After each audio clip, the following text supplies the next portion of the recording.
तो पिछले लेक्चर्स में हम लोग क्या देखे थे बेटे अपना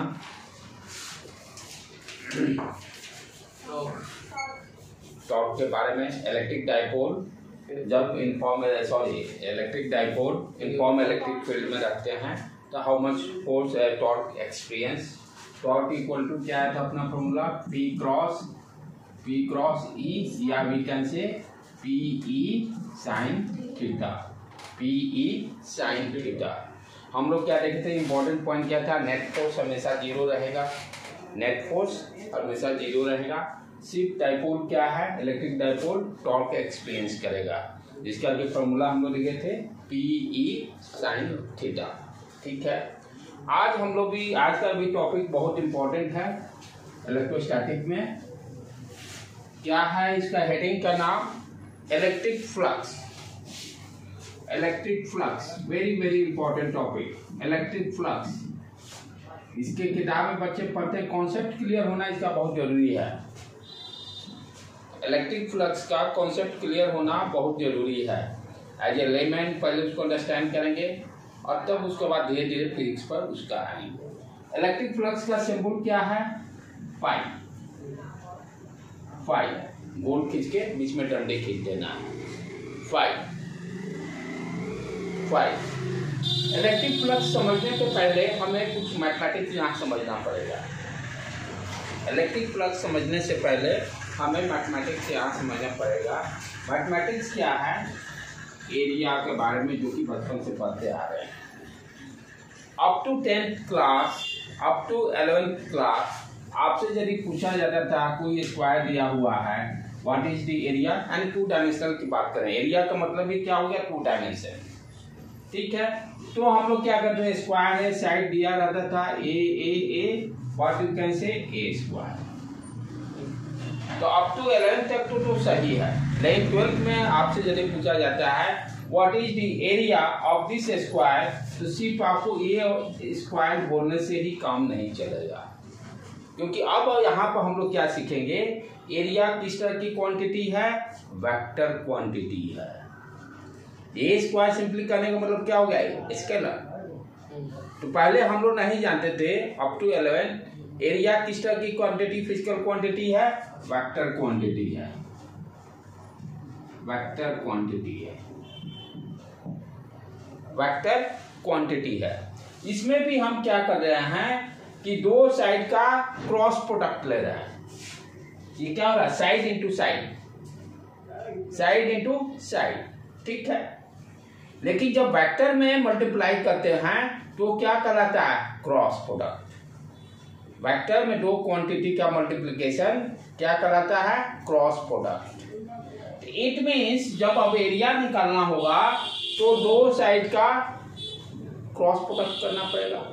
क्रॉस प्रोडक्ट करने का मतलब जैसे हम लोग जानते हैं, जैसे कोई वेक्टर मान लो ए है और ये वेक्टर बी है। ठीक है, तो मैग्नीट्यूड के साथ साथ इसमें हमें डायरेक्शन भी निकालना पड़ेगा।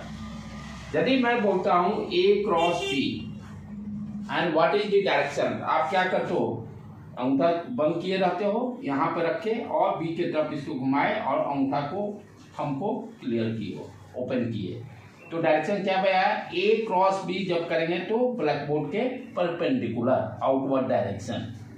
ए cross B, if I am writing vector A cross B, क्या करना है, ये चारों ये पोर्शन वेक्टर ए पे रख दिए, बी किधर है, बी की तरफ इसको लेते गए और अपने थंब को ओपन कर दिए। थंब का डायरेक्शन क्या दे देगा, ए क्रॉस बी का। ये भी नहीं समझ में आता है तो ये ध्यान देखिए। ठीक है, ये है ए, ये थीटा दिया हुआ। ठीक, तो हम क्या कर रहे हैं यहाँ पर, ए क्रॉस बी हमें करना है। ठीक है, ये वेक्टर है, इसको क्या किधर उठाए और ऐसे ऐसे ये क्या करेगा, पैर घुमाइए, इसको बाहर की तरफ निकलेगा, यानी आउटवर्ड डायरेक्शन। जो भी ऑप्शन आपको, ये स्क्रू रूल जिसको हम लोग बोलते हैं। तो वेक्टर का डायरेक्शन फाइंड आउट करने के लिए क्रॉस प्रोडक्ट में या तो थंब रूल या स्क्रू रूल कोई भी यूज कर सकते हैं। अब यहाँ पर इट मीन्स वेक्टर का डायरेक्शन क्या होगा, एरिया का प्लेन के परपेंडिकुलर, एरिया सरफेस के, जो भी एरिया सरफेस जैसे ये है, ठीक है, रेक्टेंगल है, लेंथ एंड ब्रेथ। तो मैग्नीट्यूड क्या होगा, L into B, and what is direction, मैंने क्या कहा, लेंथ ऑफ ब्रेथ को मल्टीप्लाई करना है, क्रॉस प्रोडक्ट। तो या तो इसके परपेंडिकुलर आउटवर्ड डायरेक्शन में इधर या इधर, यही दो ऑप्शन है मेरे पास। साइड का multiplication A B C D, कोई कर सकता है A B into C B C भी लिख सकता है, कोई ये भी कर सकता है C D into A D. तो दोनों डायरेक्शन पॉसिबल है। किसी भी सरफेस पर जब हम क्रॉस प्रोडक्ट कर रहे हैं तो ये यदि स्पेसिफाई नहीं किया हुआ कि इसको पहले लेना है कि इसको पहले लेना है, तो दोनों डायरेक्शन, जब मान लीजिए फॉर एग्जांपल कि ये वेक्टर है, अब इस सी डी है, ये ए डी है, तो ये आउटवर्ड डायरेक्शन चला गया। यदि पलट देंगे तो इनवर्ड डायरेक्शन। तो ये दिस जो सरफेस, ये सरफेस है, इस सरफेस पर लेंथ दिया हुआ, ब्रेथ दिया हुआ, एरिया वेक्टर क्या होता है, होगा इस सरफेस के परपेंडिकुलर, या तो आउटवर्ड डायरेक्शन में या इनवर्ड डायरेक्शन में। तो आउटवर्ड डायरेक्शन में कब होगा, ये देखो, जब क्लॉकवाइज में साइड को रोटेट करेंगे तो आउटवर्ड बाहर, और एंटी क्लॉकवाइज में करेंगे तो इनवर्ड। तो इस तरह से हम एरिया का भी डायरेक्शन बताना पड़ेगा, क्योंकि अभी तक जो हम लोग सिर्फ जानते थे एरिया का मैग्नीट्यूड, बट अब क्या है, हमने क्या कहा भाई, सिर्फ मैग्नीट्यूड ने, एरिया किस तरह की क्वांटिटी है, वेक्टर क्वांटिटी है। तो मैग्नीट्यूड के साथ साथ इसका डायरेक्शन भी बताना पड़ेगा। डायरेक्शन दोनों हो सकता है, डायरेक्शन दोनों हो सकता है, या तो आउटवर्ड डायरेक्शन या इनवर्ड डायरेक्शन। तो यहां पर जैसे मान लो फॉर एग्जांपल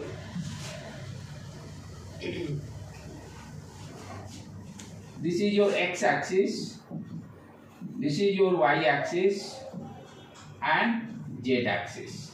यहां पर मैंने एक स्क्वायर कंसिडर किया, ओ ए बी सी, ठीक है। अब मुझे एरिया लिखना है, what is the area of this square. तो क्या करेंगे हम लोग, साइड दिया हुआ मान लो ए ए ए ए ए, ठीक है। ये किस प्लेन में है, एक्स वाई प्लेन में है, और जेड क्या है, इसके परपेंडिकुलर। तो एरिया वेक्टर, एरिया यदि इसका लिखना होगा तो कैसे लिखेंगे, ए स्क्वायर, एक्स एक्सिस को आई कैप से डायरेक्शन को इंडिकेट करते हैं, वाई एक्सिस को जे यूनिट वेक्टर से मल्टीप्लाई करेंगे तो डायरेक्शन स्पेसिफाई करेगा, और जेड एक्सिस को के यूनिट वेक्टर से मल्टीप्लाई करते हैं स्केलर क्वांटिटी को। तो ये तो स्केलर क्वांटिटी आ गया ए स्क्वायर।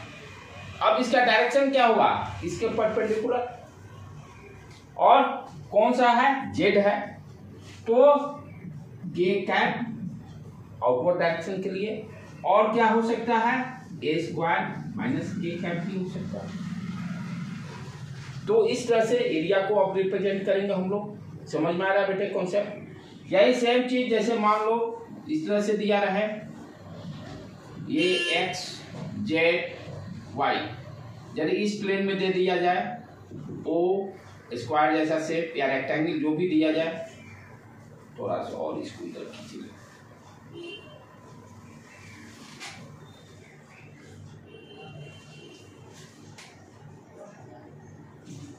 ठीक है। तो ये प्लेन किस है, ये एक्स वाई लेते हैं, चाहे ये कॉमन एज यूजुअल लिख लो एक्स वाई जेड। तो अब ये प्लेन किस प्लेन में है, एक्स जेड प्लेन में है, एक्स जेड प्लेन में है। तो यदि ए दिया हुआ, स्क्वायर यदि दिया हुआ है, तो मैग्नीट्यूड टू ए स्क्वायर हो गया। डायरेक्शन क्या हुआ, वाई डायरेक्शन में परपेंडिकुलर टू द प्लेन। ये इस तरह सब रखा हुआ है, ये बुक समझिए। अब और तो डायरेक्शन क्या होगा, या तो अपवर्ड इस प्लेन के परपेंडिकुलर या इनवर्ड। तो जो मैग्नीट्यूड निकालेंगे उसको अब क्या लिखेंगे, एरिया, एरिया इक्वल टू क्या हो जाएगा, ए स्क्वायर, वाई जे कैप से इंडिकेट होगा पॉजिटिव वाई, तो यहाँ जे कैप यूनिट वेक्टर दे देंगे, या ए स्क्वायर माइनस जे कैप दे देंगे। तो एरिया को, अब एरिया को हम ये नहीं कहेंगे कि स्केलर क्वांटिटी है, किस तरह की क्वांटिटी है, वेक्टर क्वांटिटी है। और दो साइड एरिया में हम लोग करते हैं क्या, टू साइड का मल्टीप्लिकेशन। तो टू साइड का मल्टीप्लिकेशन वेक्टर में क्या होता है, क्रॉस प्रोडक्ट देता है। इसलिए एरिया को अब रिप्रेजेंट करने के लिए हमें मैग्नीट्यूड के साथ साथ आपको डायरेक्शन भी स्पेसिफाई करना पड़ेगा। अब आ जाए, ये सारे राम कहानी क्यों पढ़ रहे हैं, इसके पीछे भी समझना जरूरी है। अच्छा, एक चीज और ध्यान क्या देना है कि टू डायमेंशनल सरफेस जो भी रहता है वो ओपन सरफेस रहेगा, क्लोज सरफेस तो बनेगा नहीं। अब जैसे ये बुक है, क्लोज सरफेस तो ये अकेला है ना, this is not two dimensional, three dimensional shape, three dimensional shape है तब ये क्लोज सरफेस बना है। क्लोज सरफेस बनने के लिए क्या चाहिए, थ्री डायमेंशन। टू डायमेंशन कभी भी आपका क्लोज सरफेस, जैसे ये पेज पतला, क्लोज सरफेस बना ही नहीं, ओपन है पूरी तरह से। तो टू डायमेंशनल शेप जितने भी हैं वो सारे के सारे क्या हैं, ओपन सरफेस हैं।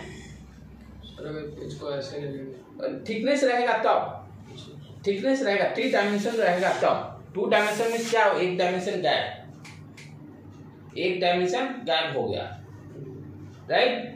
तो बिना थ्री डायमेंशन के क्लोज सरफेस हम बना ही नहीं सकते। जितने देखिए स्फीयर, बॉक्स, सिलेंडर, सब जगह आपका क्लोज सरफेस है, एवरीवेयर थ्री डायमेंशन। तो टू डायमेंशन के केस में हमने क्या देखा, यदि टू डायमेंशन का सरफेस है तो direction plus minus and positive direction और नेगेटिव डायरेक्शन, आउटवर्ड और इनवर्ड दोनों होगा। तो टू डायमेंशनल शेप यदि रहता है तो डायरेक्शन क्या रहेगा मेरा, आउटवर्ड और इनवर्ड। तो two dimensional shape is always open loop, two dimensional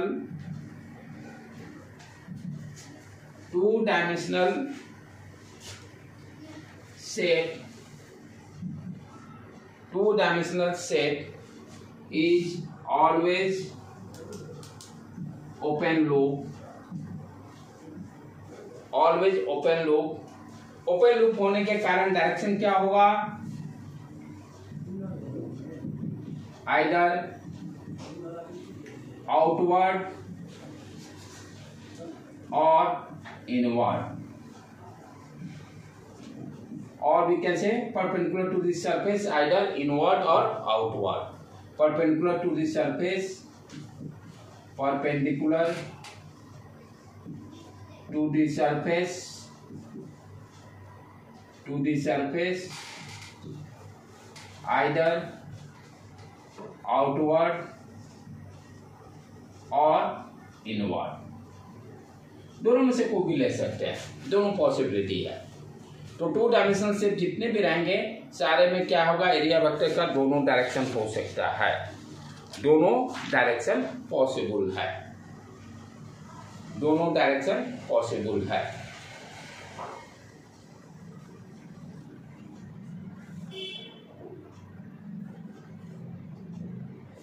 दोनों में से कोई भी लेगा सही रहेगा।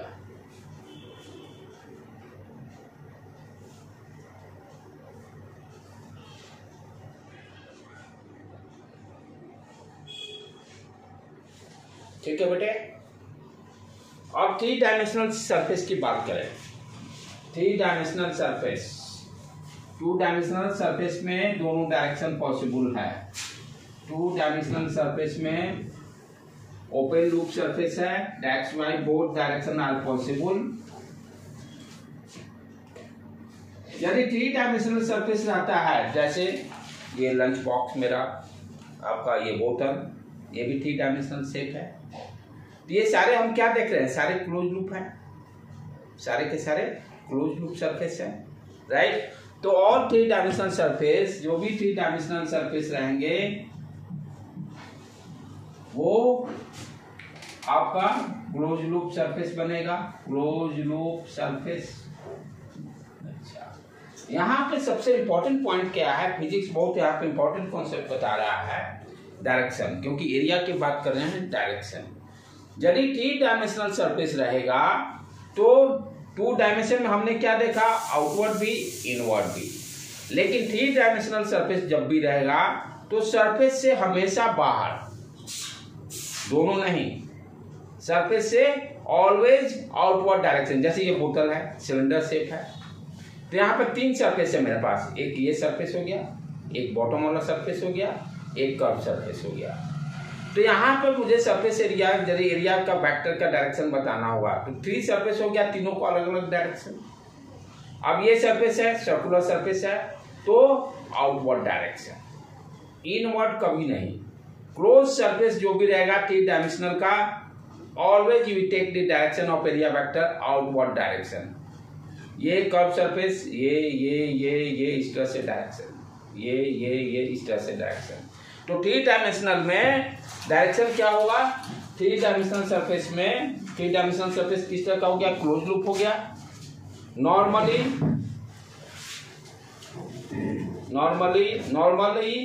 क्या ऑलवेज वी टेक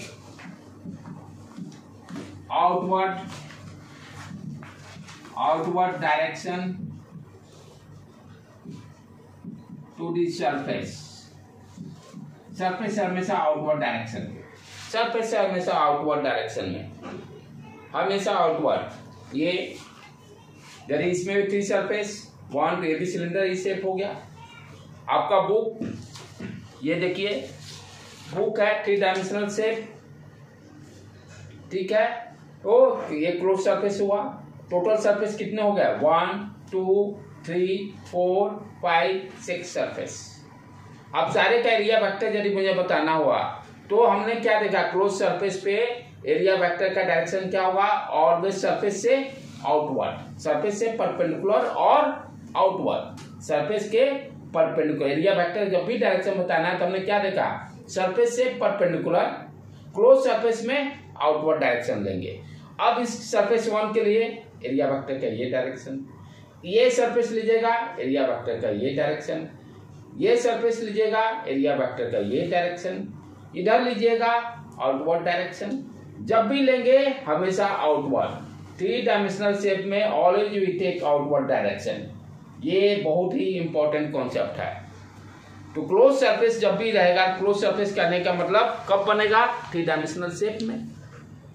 तो 3 डायमेंशनल शेप में बनेगा तो एरिया, क्योंकि हम लोग क्या बता रहे हैं? एरिया क्या है? एक वेक्टर क्वांटिटी है। अभी तक हम लोग क्या जानते थे? एरिया स्केलर क्वांटिटी, स्क्वायर का एरिया बताना है, ए स्क्वायर। तो स्क्वायर का एरिया बताना, लेकिन अब क्या हम लोग देखे, इलेक्ट्रिक फ्लक्स पढ़ने के पहले हमने क्या डिफाइन किया? एरिया एक वेक्टर क्वांटिटी है। जैसे एरिया बताने के लिए 2 साइड का मल्टीप्लिकेशन करते हैं तो वेक्टर में मल्टीप्लिकेशन क्रॉस प्रोडक्ट देता है। जहां क्रॉस प्रोडक्ट आ गया तो डायरेक्शन भी आ गया। और डायरेक्ट क्रॉस प्रोडक्ट में हम लोग क्या देखते हैं? जो सरफेस का है, सरफेस के परपेंडिकुलर जो एरिया डिफाइंड होगा, जैसे 2 डायमेंशन में जो सरफेस एरिया डिफाइंड होगा उस सरफेस के परपेंडिकुलर आउटवर्ड और इनवर्ड 2 डायमेंशन में। क्लोज सरफेस रहेगा, जैसे ये बोतल 3 डायमेंशन सिलेंडर है, ठीक है, तो ये क्लोज सरफेस है। क्लोज लूप भी कर सकते हैं। तो यहाँ पर एरिया वेक्टर ऑलवेज आउटवर्ड। जब भी क्लोज सरफेस होगा या 3 डायमेंशनल शेप होंगे तो एरिया वेक्टर का डायरेक्शन सरफेस के परपेंडिकुलर एंड आउटवर्ड डायरेक्शन, यहाँ पर भी आउटवर्ड डायरेक्शन। तो तीनों का इस तरह से हम लोग एरिया वेक्टर को डिफाइन कर सकते हैं। 2 डायमेंशनल शेप हो या 3 डायमेंशनल शेप हो, how to define the area, ये आज एक नया चीज हम लोग सीखे जो पहले नहीं जानते थे, पहले हम लोग नहीं पढ़े थे। यहाँ पर इलेक्ट्रिक फ्लक्स में ही हम लोग पढ़ रहे हैं कि एरिया वेक्टर क्या है? एक वेक्टर क्वांटिटी है। अब आपसे क्वेश्चन यदि आता है तो स्केलर क्वांटिटी नहीं डालिएगा, ऑलवेज वेक्टर क्वांटिटी आपको लिखना है, ठीक है बेटे। स्फीयर रहेगा तो आउटवर्ड सरफेस के आउटवर्ड डायरेक्शन, इनवर्ड कभी भूल के भी नहीं, इनवर्ड कीजिएगा 0 नंबर सीधे जाएगा, क्योंकि यहाँ पर डायरेक्शन क्या होता है? Outward direction. जब ये समझ गए तब अब आ जाए इलेक्ट्रिक फ्लक्स। इलेक्ट्रिक फ्लक्स एक ऐसा टूल है, मेरा जादू का छड़ी है, कि जो हमने अभी तक इलेक्ट्रिक फील्ड निकाले हैं रॉड के कारण, सरफेस के कारण, इन्फिनाइट रॉड के कारण, स्क्वायर सर्कुलर शेप के कारण, राइट। तो वो सारे में हमने कैलकुलेशन बहुत देखा है, डेरिवेशन देखे हैं। इलेक्ट्रिक फ्लक्स ऐसी जादू की छड़ी है जो कि 2 मिनट में इलेक्ट्रिक फील्ड निकाल देगा। 2 लाइन, ओनली 2 स्टेप्स। वो सारे कैलकुलेशन जो आपने लेंदी पढ़ा था रजिस्टर का छड़ी चलेगा कि आपको 2 लाइन में ही आंसर फटाफट सब निकलते जाएंगे। तो इसलिए इलेक्ट्रिक फ्लक्स कितना इंपॉर्टेंट है इसी से आप अंदाज लगा लीजिए। किसी शेप का रहेगा तो आप इलेक्ट्रिक फील्ड आसानी से निकाल सकते हैं विदाउट ऑलरेडी डेरिवेशन का। राइट बेटे, तो अभी तक तो हम लोग इसीलिए इलेक्ट्रिक फ्लक्स को समझने से पहले हमने एरिया वेक्टर को डिफाइन किया। एरिया वेक्टर क्या होता है। अब इलेक्ट्रिक फ्लक्स को पहले एज ए लेमैन समझे कि है क्या चीज, क्या ये दे रहा है, what is the actual meaning of electric flux. Formula सब लास्ट में देखेंगे, पहले फंडा क्लियर करेंगे है क्या। तो इलेक्ट्रिक फ्लक्स क्या बताता है, इसको कैसे इंडिकेट करते हैं बेटे, फाई से। तो पहले ये समझिए कि what is the electric flux. Number of electric field lines, write down, number of electric field lines, number of electric field lines, number of electric field lines passing perpendicular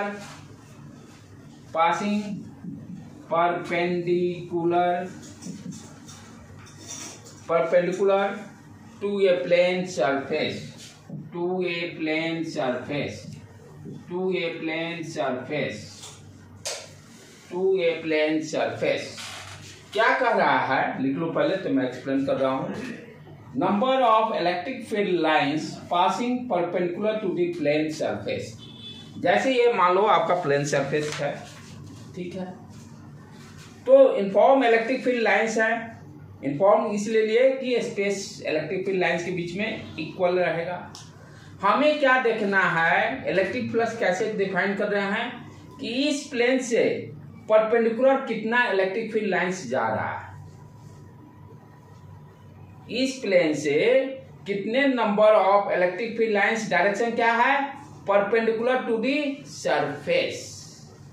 यानी एरिया वेक्टर का direction क्या हो गया, ये area vector और electric field lines दोनों का same direction होना चाहिए इलेक्ट्रिक फ्लक्स डिफाइन करने के लिए। पहले क्या किए, ये मान लो इसको इस तरह से ब्लैक बोर्ड पर ड्रॉ कर दिए, ठीक। अब यहां पर इनफॉर्म इलेक्ट्रिक फील्ड है,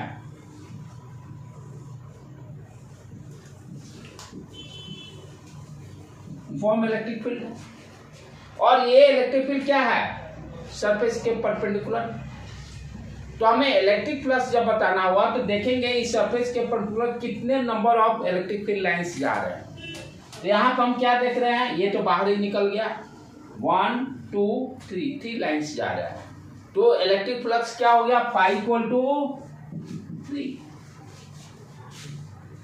टू 3, यानी वो इलेक्ट्रिक लाइंस लेने हैं जो कि सरफेस के परपेंडिकुलर जा रहा हो, सरफेस के परपेंडिकुलर जा रहा हो। अच्छा, अब ये चीजें समझने के बाद एरिया वेक्टर भी आप समझ चुके हैं। एरिया वेक्टर का डायरेक्शन क्या होगा, आइदर इधर या इधर। यानी इलेक्ट्रिक फील्ड लाइंस भी क्या होगा, इलेक्ट्रिक फील्ड लाइंस और एरिया वेक्टर दोनों का डायरेक्शन सेम रहेगा फ्लक्स को डिफाइन करने के लिए। ये तो हो गया कि एज ए मैथमेटिक्स समझे, किसी भी प्लेन से कितने number of electric field lines उस सरफेस के परपेंडिकुलर क्रॉस कर रहे हैं, उस प्लेन के परपेंडिकुलर क्रॉस कर रहे हैं। नंबर ऑफ लाइंस काउंट कर लेंगे, बता देंगे भाई वो फ्लक्स हो गया।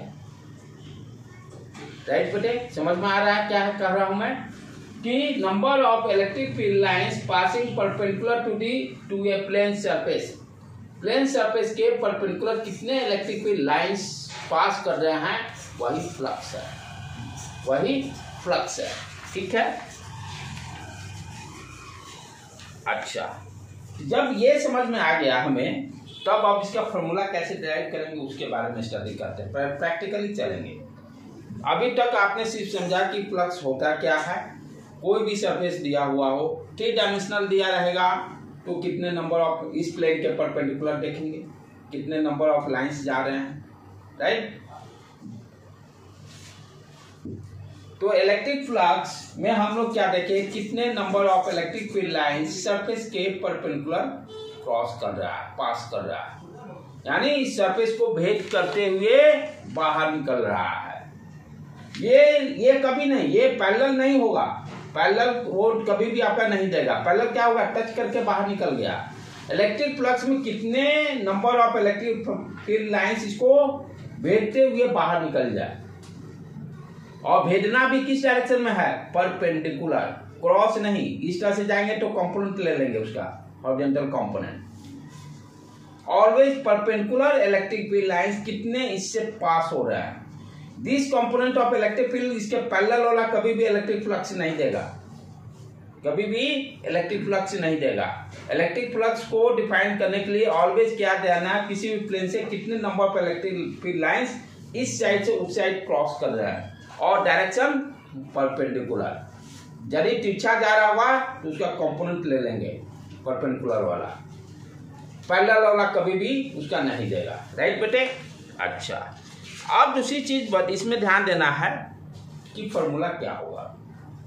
ये तो लैंग्वेज में समझ गए ना, ये 3 कैसे आया, ये तो चलो अभी गिन लिए ना। एक्चुअल इसका फॉर्मूला क्या हो गया। तो फॉर्मूला को डिफाइन करने के लिए हम लोग क्या देखते हैं, ध्यान से देखो।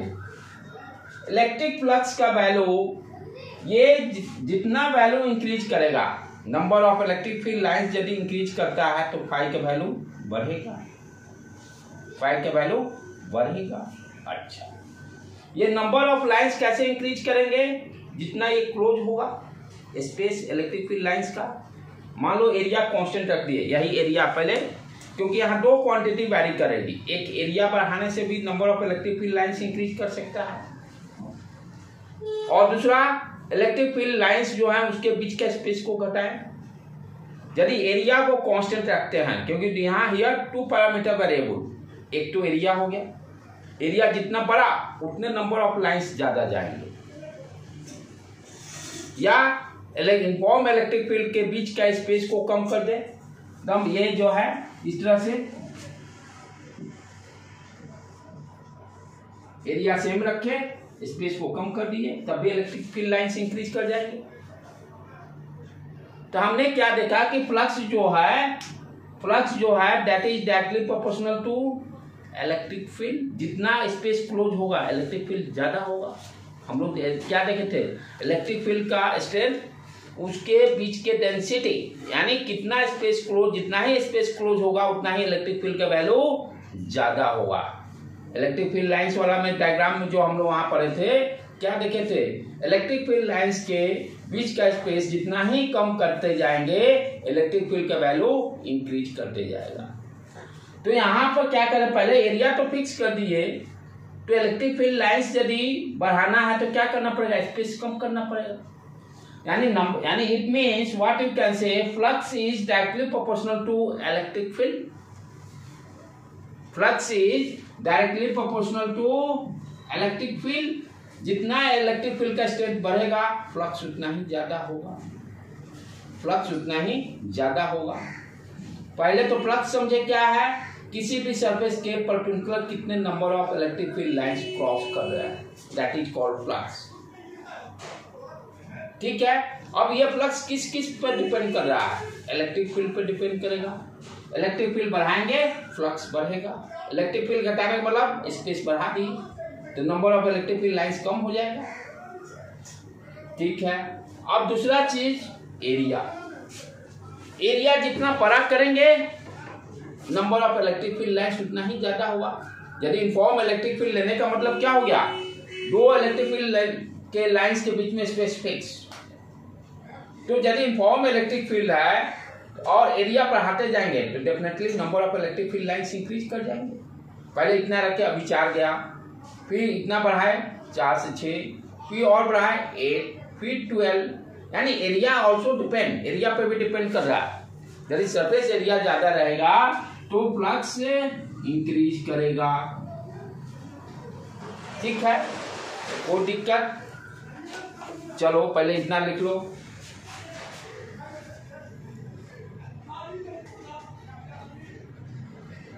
तो फ्लक्स यहाँ हम क्या देखें, 2 पैरामीटर पर डिपेंड कर रहा है, electric field and area factor, electric field and area factor. अब दूसरा चीज ध्यान से समझो, यहाँ समझने की जरूरत है कि यहाँ पर हम क्या ले रहे हैं, परपेंडिकुलर इलेक्ट्रिक फील्ड लाइंस का परपेंडिकुलर कंपोनेंट ले रहा है।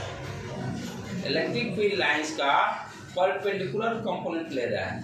जैसे मान लो कि कोई एरिया वेक्टर दिया यही है, ये एरिया है, ठीक है।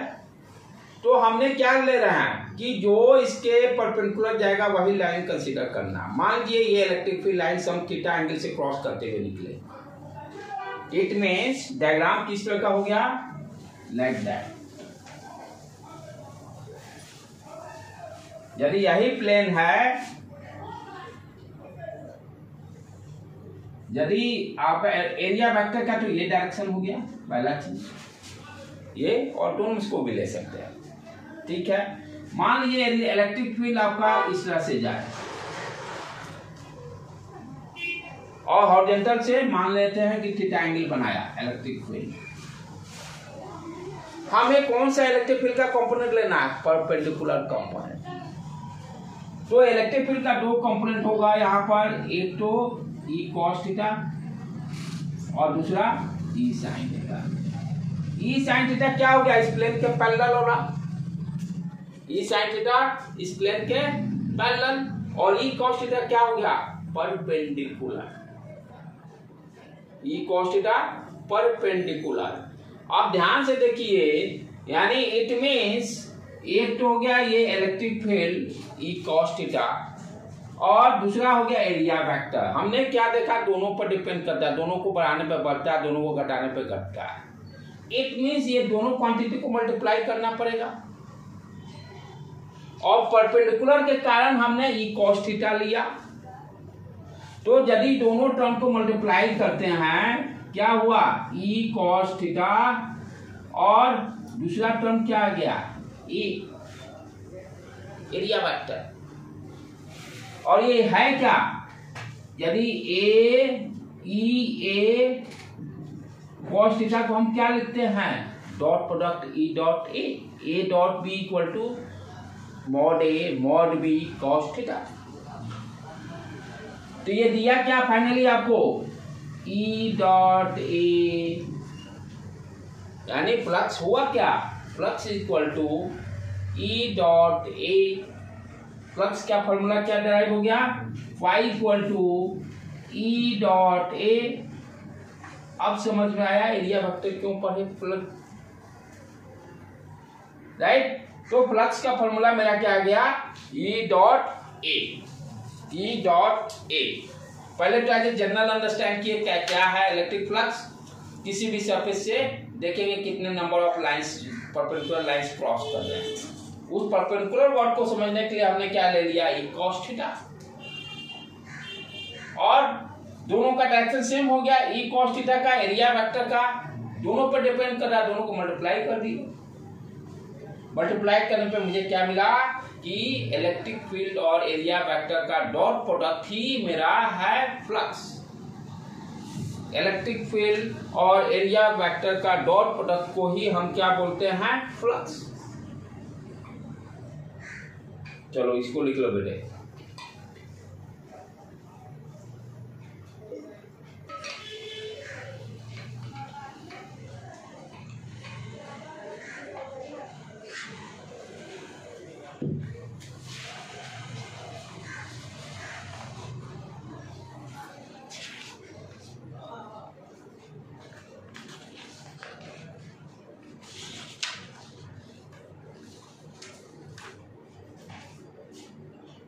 यूनिट क्या हो जाएगा, इलेक्ट्रिक फील्ड का यूनिट न्यूटन, क्या force per unit charge, electric field का ये है ना, तो न्यूटन पर कूलम। ए क्या है, एरिया मीटर स्क्वायर, वाट की यूनिट क्या हो गया, न्यूटन मीटर स्क्वायर पर कूलम।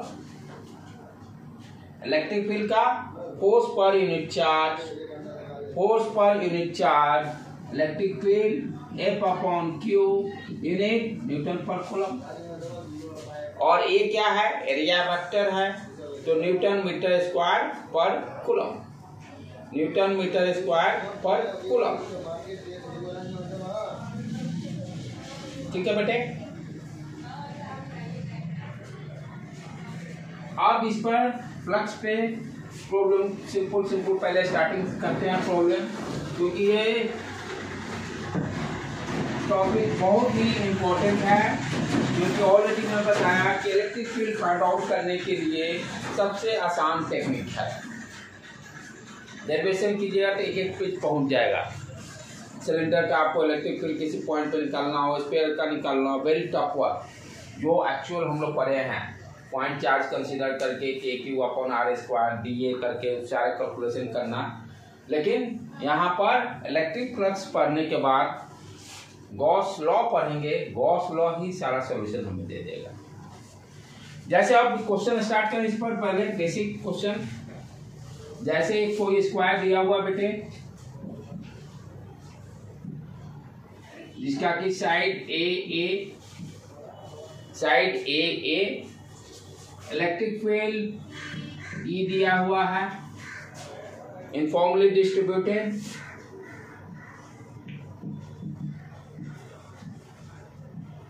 डिस्ट्रीब्यूटेड, ठीक है। What is the flux? Flux क्या हुआ? अभी क्या पढ़े आपने? Phi equal to E dot A, यही पढ़े। यानी यहां पहले क्या देखना होगा, इसको कैसे लिखते हैं? Mod A cos theta. यहाँ पर आप एरिया वेक्टर और इलेक्ट्रिक फील्ड के बीच में कितना एंगल है? थीटा। दोनों देखो एक ही, ये एरिया वेक्टर हो गया, इलेक्ट्रिक फील्ड भी इसी डायरेक्शन में है। तो what is the theta for electric field और एरिया वेक्टर? 0 डिग्री। तो थीटा का वैल्यू कितना हो गया यहाँ पर? 0, cos 0 1। तो E इंटू एरिया क्या है? A² दिया हुआ है। तो what is the flux here? EA²। Flux क्या हो गया? EA²। करते चलो, प्रैक्टिस, दनादन, पेन नहीं रुकना चाहिए। जितने लिखोगे उतने पाओगे।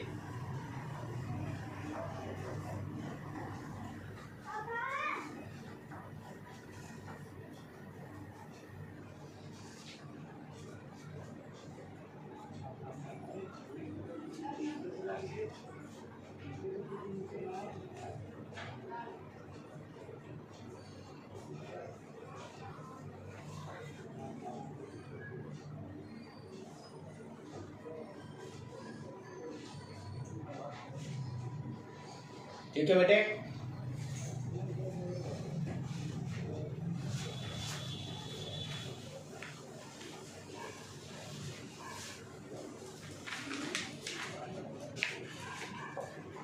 स्क्वायर शेप ही दिया हुआ है।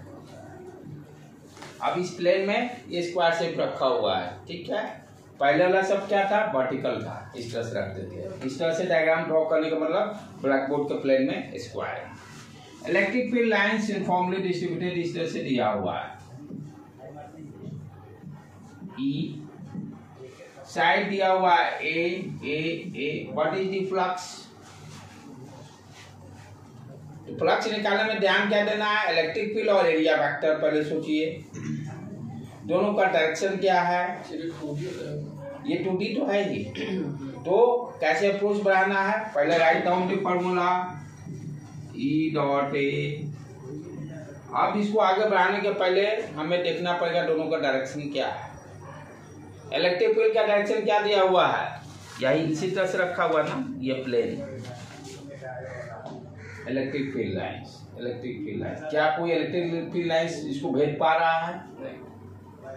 पैरेलल टू द प्लेन है, कोई भेद नहीं। यदि भेद नहीं पाएगा तो क्या होगा? परपेंडिकुलर है ही नहीं। इलेक्ट्रिक फ्लक्स क्या हो जाएगा? 0। थीटा का वैल्यू क्या होगा? यहाँ एरिया वेक्टर का ये डायरेक्शन, इलेक्ट्रिक फील्ड का ये डायरेक्शन, दोनों के बीच का एंगल 90 डिग्री। तो cos 90 क्या हो जाएगा? 0। cos 90 0। तो इसको मॉड A cos थीटा कितना हो गया? 90 डिग्री। तो cos 90 0, फ्लक्स 0। इसीलिए मैं बताया था इलेक्ट्रिक फील्ड का पैरेलल कंपोनेंट कभी भी फ्लक्स नहीं देगा, क्योंकि एरिया वेक्टर और इलेक्ट्रिक फील्ड के बीच का एंगल कितना हो गया 90 डिग्री। इसलिए हमेशा इलेक्ट्रिक सरफेस के पैरेलल जो भी इलेक्ट्रिक फील्ड लाइंस रहेंगे वो कभी भी फ्लक्स नहीं देंगे। फ्लक्स वही देगा इलेक्ट्रिक फील्ड लाइंस जो उसको भेद पाएगा सरफेस को। ठीक है बेटे, थोड़ा ब्रेक कर लें, तब आप करते हैं इस पे न्यूमेरिकल 5 मिनट ब्रेक करके।